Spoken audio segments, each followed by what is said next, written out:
Welcome to Luca and Miguel. Enjoy the video. You need Watch OS that supports Scribble or third-party keyboard apps. Once confirmed, keep your iPhone nearby and both devices connected.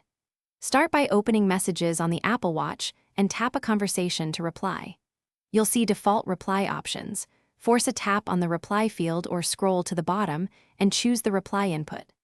This first action switches the watch from stickers and voice to text input modes. Do it now to reveal keyboard or Scribble choices.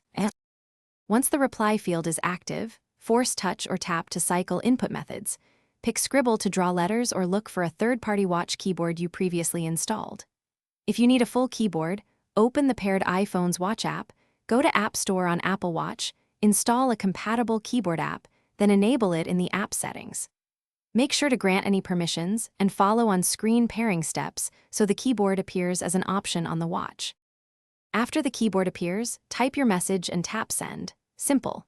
If the keyboard never shows, restart your Apple Watch and iPhone, then reopen Messages and try again.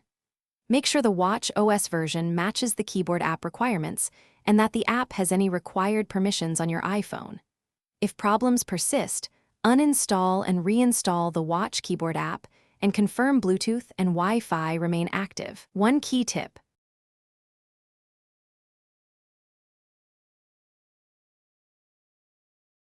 Thanks for watching and please subscribe. It's the best investment you'll ever make.